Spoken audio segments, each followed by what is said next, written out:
ایک ہمارے یوٹیوبر ہیں جنہوں نے بڑے یعنی مشہور ہیں لوگوں میں، انہوں نے اپنے پروگرام پر اپنے شو پر ایک سائیکائٹرسٹ کو بلایا اور بات ہو رہی ہے سیلف گریٹیفیکیشن کی، یا آپ کہہ لو کہ سیلف پلیجر کی جو ہے نا بات ہو رہی ہے. اور حالانکہ وہ پروگرام سے پہلے ان کا ڈسکلیمر آتا ہے کہ بھئی یہ ہم نہ کوئی ریلیجس کامنٹری کر رہے ہیں، نہ ہم کسی کی تذلیل کر رہے ہیں، نہ کچھ اور کر رہے ہیں، لیکن بہرحال اس میں پروگرام میں وہ فتویٰ ضرور دے رہے ہیں. ایک سائیکائٹرسٹ کو بلا کے سائیکائٹرسٹ صاحب فتویٰ دے رہے ہیں کہ یہ کام جو ہے سیلف گریٹیفیکیشن والا، یہ جو ہے یہ شریعت میں حرام نہیں ہے. قرآن ہمارا ٹیکسٹ بک ہے ہماری اسلام کی، تو قرآن میں کہیں بھی میسٹربیشن کا ذکر نہیں ہے.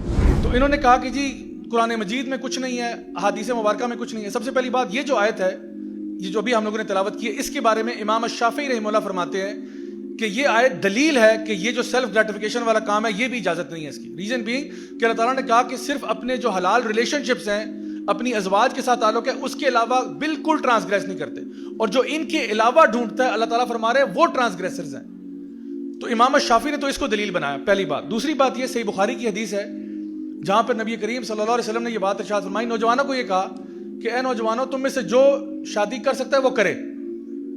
تو پہلی بات کیا کہ نوجوانوں کو یہ کہا کہ اپنی شہوت کنٹرول کرنے کے لیے تم شادی کرو، جو افورڈ کر سکتا ہے وہ کرے. اور پھر یہ فرمایا کہ جو نہیں کر سکتا یعنی اپنی شرمگاہوں کی حفاظت کرے، اور فرمایا کہ جو نہیں کر سکتا وہ روزے رکھے. اچھا، روزے رکھنے کا کیوں کہا جا رہا ہے؟ اس کے بارے میں خود نبی کریم صلی اللہ علیہ وسلم فرما رہے ہیں تاکہ اس کی شہوت کنٹرول میں آ جائے. یعنی اگر یہ معاملہ ہوتا کہ جی یہ چیز ایک حلال ہے تو پھر آپ کہتے روزے رکھنے کی کیا ضرورت ہے؟ آپ کے پاس ایک شرعی آپ کو علاج دیا ہوا ہے، آپ وہ کریں. لیکن آپ فرما رہے ہیں کہ جو نہیں شہوت کنٹرول کر سکتا وہ روزے رکھے پھر اپنے. تو یہ صحیح بخاری کی حدیث بتا رہا ہوں. سبحان اللہ، یہ حالت آ گئی ہے کہ دین کا علم، دین کی بات کرنا ٹھیک ہے، آپ سائیکائٹرسٹ سے سائیکائٹری کی باتیں پوچھیں، آپ دین کے فتوے لے رہے ہیں اس سے، اور وہ پھر ویڈیو آپ لوگوں میں شیئر کر رہے ہیں، نوجوانوں کو گمراہ کر رہے ہیں آپ. تو نبی کریم صلی اللہ علیہ وسلم کی حدیث بھی ہمارے پاس موجود ہے. تو یہ جو سائیکائٹرسٹ موصوف تھے یہ آپ ڈاکٹر ذاکر نائک کا سہارا لے رہے تھے. ویڈیو میں کہتے ہیں نہیں ڈاکٹر ذاکر نائک نے کہا، حالانکہ ڈاکٹر ذاکر نائک اگر آپ وہ ویڈیو دیکھیں، پہلی بات تو یہ وہ خود ایڈمٹ کر رہے ہیں کہ جمہور علماء کی میجورٹی کی رائے یہی ہے کہ یہ حرام چیز ہے. اور اگر یہاں پہ انہوں نے کوئی اپنی رائے پیش بھی کر دی ہے تو جان لے کہ علماء آلریڈی ڈاکٹر ذاکر نائک کو اس کے اوپر تنبیہ کر چکے ہیں. ڈاکٹر ذاکر نائک کی خدمات دین کے لیے بے شمار ہیں، اور الحمدللہ ان کا کام بہت زبردست ہے، بہت شاندار ہے.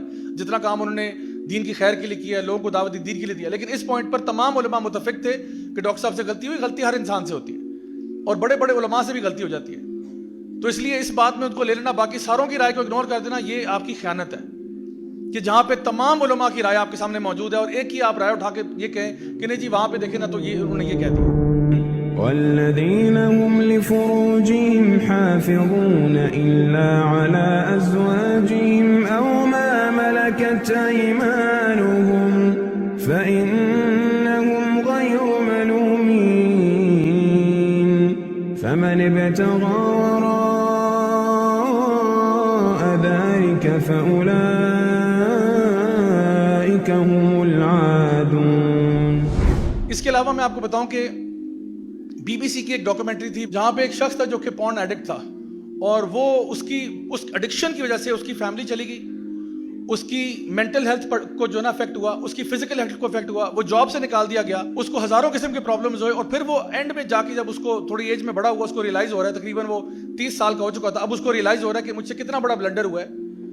تو وہ کہتا ہے کہ اگر مجھے ٹوٹے کانچ پر بھی لیٹ کر جانا پڑے 1 میل تک کہ میں ایک بٹن دبا دوں جس سے پورے دنیا کے سرورز پہ یہ ڈیٹا اڑ جائے تو میں یہ کر دوں گا. یعنی ظاہری بات ہے اس پروسیس میں مر جائے گا وہ. 1 میل تک ٹوٹے کانچ پہ چل کے کہاں جانا ہے اس نے؟ تو کہہ رہا ہے کہ میں اس اذیت سے مرنا پسند کروں گا بجائے کہ یہ جو پورن کانٹینٹ آپ کے یہاں عام رہے. اسی طرح سے میں آپ کو بتاؤں کہ میرے پاس کئی کاؤنسلنگ کیسز آتے رہتے ہیں، ہر وقت ڈفرینٹ لوگوں سے ڈیل کرتا رہتا ہوں. یہ کیسز بہت کامن ہے. ایک پرٹیکولر کیس میرے پاس آیا، اسلام آباد کا ایک کیس ہے جہاں پہ خاتون تھی، انہوں نے مجھے بتایا کہ جی میرا ہسبینڈ میرے میں بالکل انٹرسٹڈ نہیں ہے، بالکل بھی انٹرسٹڈ نہیں ہے. اور کیوں انٹرسٹڈ نہیں ہے؟ کہ اس کی ایڈکشن جو ہے نا وہ پورن ایڈکشن ہے، اور وہ اتنا ایڈکٹ ہو چکا ہے کہ اس کو میرے اندر 0% اٹریکشن ہے.